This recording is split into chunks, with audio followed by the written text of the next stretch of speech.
What if I told you that business isn't just a good idea, but it's a God idea? Okay, it may sound kind of bold to say something like that, but stick with me for a minute. One of my favorite things to do is actually dive into the Bible and then share the success principles that I find there with people who don't spend as much time in the Word as they should. Because the truth is, the Bible is the ultimate manual for both business and for life, not just for spiritual growth, but for the real world, Monday morning, make it to work kind of success. And today, I want to break down why business isn't something that you need to feel guilty about. It's something you need to lean into because it was God's design from the very beginning. So let's clear the air first. Somewhere in the 1970s, Hollywood started painting businesses as the villain. It's the greedy CEO, the heartless tycoon. And for a lot of folks, that imagery just stuck. But God didn't create business to be corrupt or crooked. He created it as a way for humanity to be productive, to create, and to serve.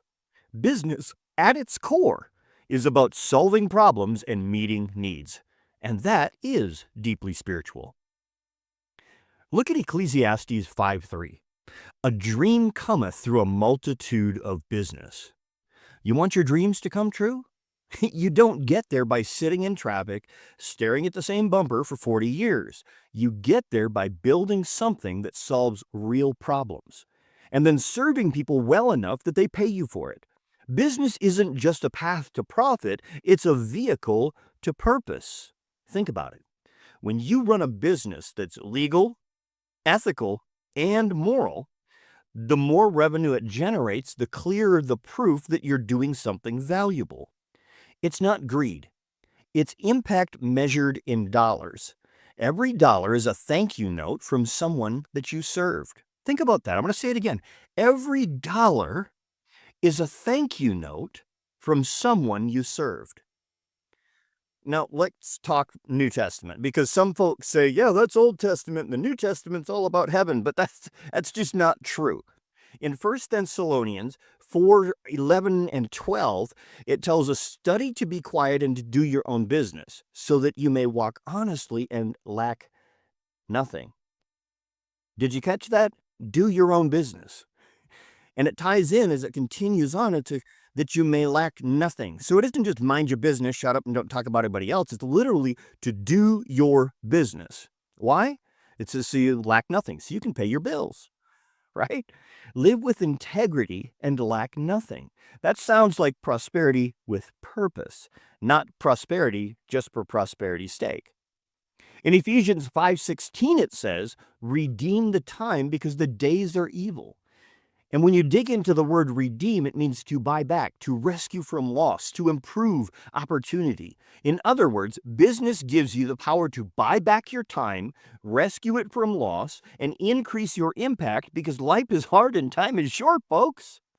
Most people are chasing they're chasing peace, chasing prosperity.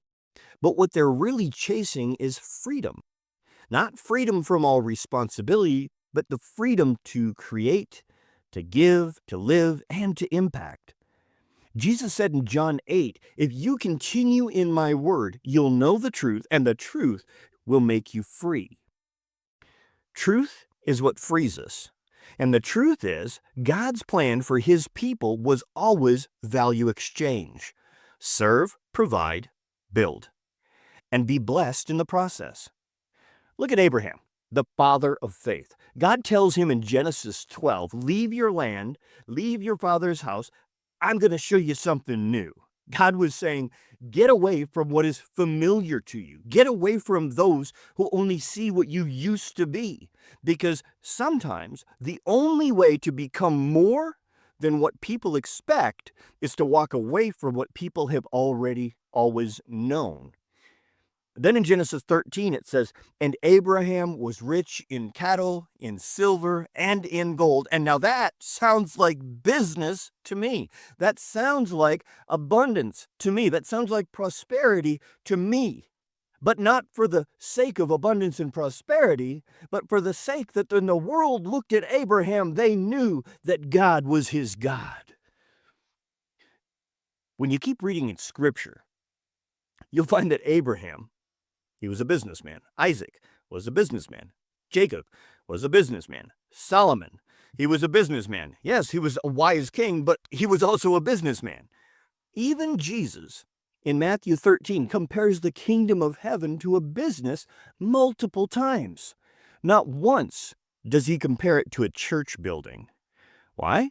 Because business is a tool. It's a system. It's a structure that allows you to serve people, provide value, and fund your future.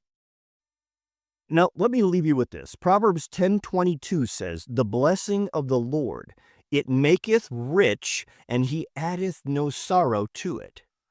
When your business is rooted in biblical truth, you don't just get revenue, you get rest.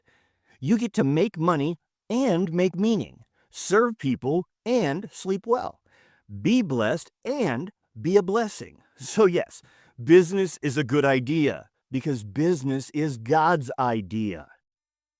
If this resonated with you today, drop a comment, share the video with somebody, send me a question. I'll keep doing my best to respond and share the truth that you can use in your daily life. When you build God's way, we don't just make a living, we make a difference.